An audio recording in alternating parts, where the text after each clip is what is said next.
That is why we are immensely proud and deeply honored that DOA chose Nairobi to host this year's forum. On behalf of KANU and the people of Kenya, allow me to express our profound gratitude to you, Madam Chairperson, Louisa, and your able team for the vote of confidence. As we engage over the next few days, let us reimagine our position as a continent in a multipolar world, build alliances that advance our collective interests, partnerships that invest in our people, cooperation that value our resources, and relations empower our institutions. To claim its rightful place, Africa must move from a beneficiary of global goodwill to a co-architect of global progress.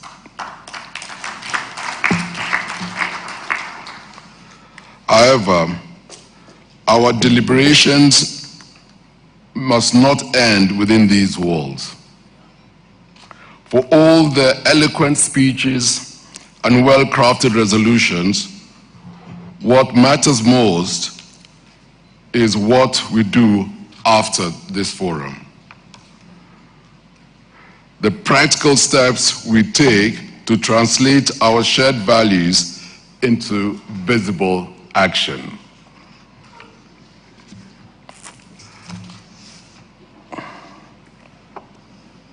Let this not be just another conference of ideas, but a launchpad for implementation, where discussions evolve into policy, and policy into transformation that our citizens can touch, feel, and live.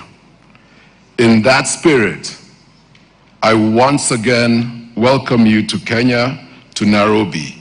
Asanteni sana na musikie muko mnyumbani. Thank you.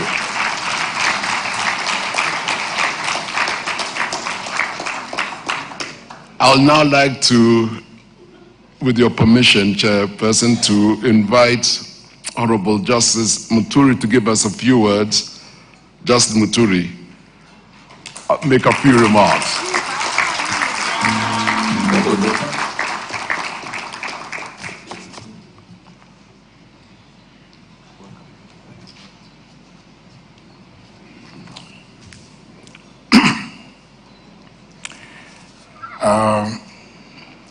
I'll go straight to what I should be saying.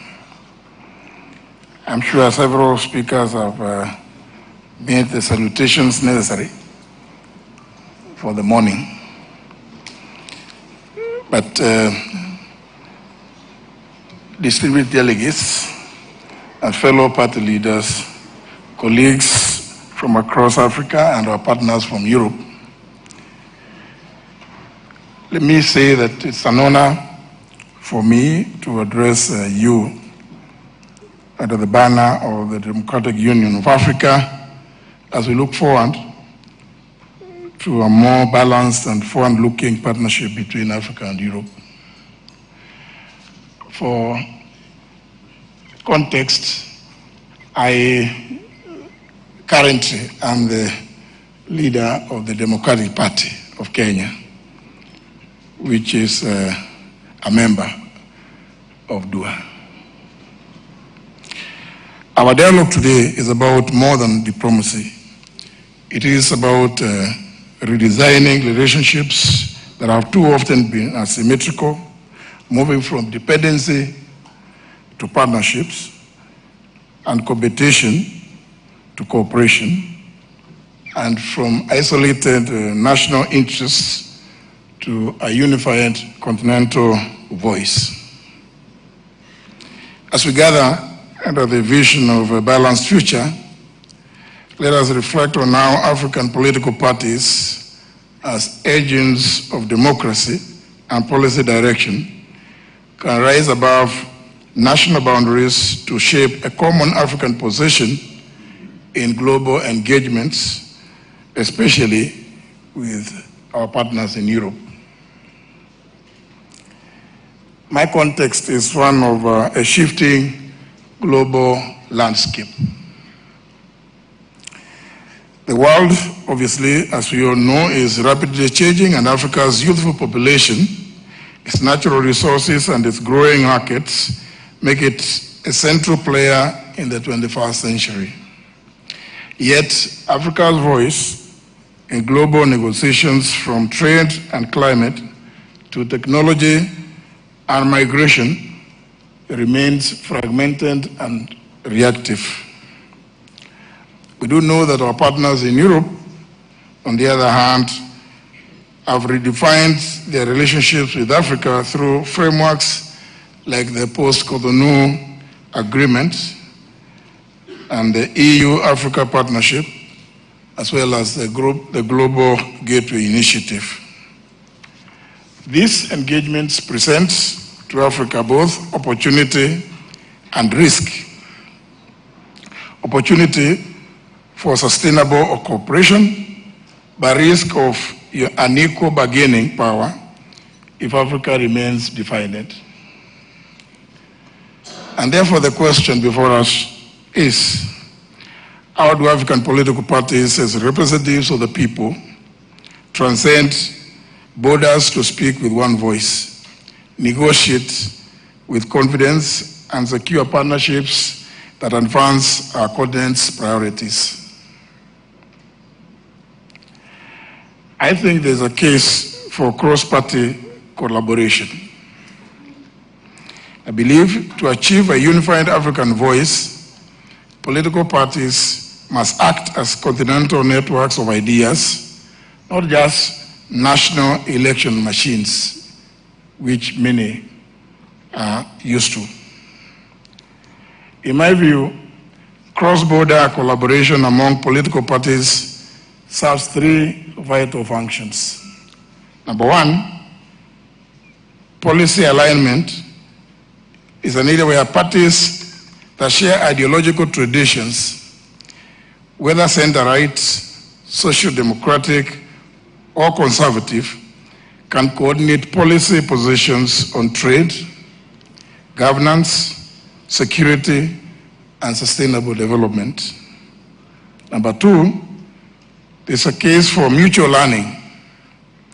Through shared platforms, parties can exchange experiences on democracy, economic policy, and institutional reform, learning what works across contexts. Number three, the collective negotiation platform, in which a unified position allows African negotiators to present consolidated positions to European institutions, mirroring the coherence that European parties already practice through their alliances, seen particularly in the European Parliament. This is where the Democratic Union of Africa must take the lead by institutionalizing cross-party dialogues that transcend borders and by building bridges among the like-minded movements across the continent. The Democratic Union of Africa is strategically positioned to champion this cause as the continent's alliance of center-right and conservative political parties affiliated to the International Democratic Union, DUA, embodies the spirit of cooperative sovereignty, the idea that African nations can remain independent yet act collectively for mutual strength. ADUA can also deepen Africa-Europe cooperation, and to do this, it must take the following leadership roles. In my opinion, this needs to establish a permanent Africa-Europe dialogue platform, which would be a structured mechanism that brings together DUA member parties and their European counterparts to align priorities on governance, trade, and security. Number two, developing a DUA Policy Institute, There should be a think tank to research and articulate African positions on key issues such as trade, justice, digital transformation, and sustainable investment, ensuring that our engagement with Europe is informed and evidence-based. Finally, coordinating a Pan-African negotiating framework.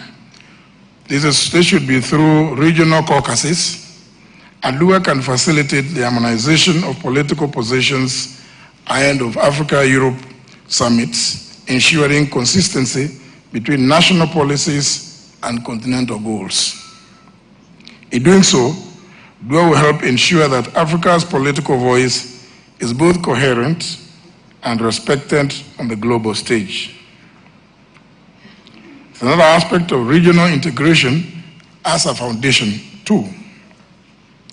For political cooperation to have real impact, it must be anchored in regional integration. The African Union's Agenda 2063 and the African Continental Free Trade Area already provide a framework for collective action. But political parties must complement these institutions by cultivating a political culture of unity. Parties can work through the regional economic communities such as the ECOWAS, the EAC, the SADC, and COMESA to align political and economic priorities. For example, the East African parties could harmonize positions on digital trade and infrastructure development. West African parties could coordinate on energy and migration policy, while the Southern African parties could collaborate on mining governance and environmental standards. Indeed, regional unity will strengthen continental bargaining power, enabling Africa to speak to Europe as one, not as 54 separate states with competing agendas.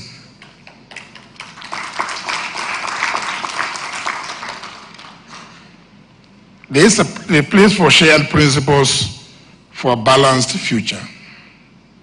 If we are to achieve a truly balanced Africa-Europe partnership, collaboration must be grounded in shared principles. One, there must be mutual respect and sovereignty. Cooperation must be based on equality and not on paternalism. There must be transparency and accountability. And in a democracy, I dare say that accountability is the oxygen that drives or sustains democracy. Without accountability, you can never talk of a thriving democracy. Both sides must commit to fair trade, ethical investment, and open governance. Youth and inclusion. Political parties must engage Africa's youth and women as active architects of policy, not passive beneficiaries. Sustainability, economic cooperation should promote green growth and social justice, not resource exploitation. Fifthly, reciprocity in dialogue, which would mean that African parties must be listened to as partners, not as aid recipients. These principles will define the moral foundation of a new Africa-Europe relationship, one that is balanced, dignified, and future-oriented. In conclusion, we move from vision to action. Distinguished colleagues, the challenge before us is not to imagine unity, but to build it patiently, deliberately, strategically. Political parties hold the key to this transformation. If we act together through DUA, we can shift Africa's engagement with Europe from one of dependency to one of partnership, from reaction to initiative, from fragmentation to solidarity. Let us therefore resolve that no African political party will negotiate alone. No African region will pursue policies that weaken continental interests. And no African leader will allow the continent's voice to be drowned out in global forums. Our goal is simple, yet profound, to ensure that when Africa speaks, it speaks as one, clear, confident, and united. That is the path to a balanced future. That is the vision we must carry forward from this Dual Forum 2025. I thank you.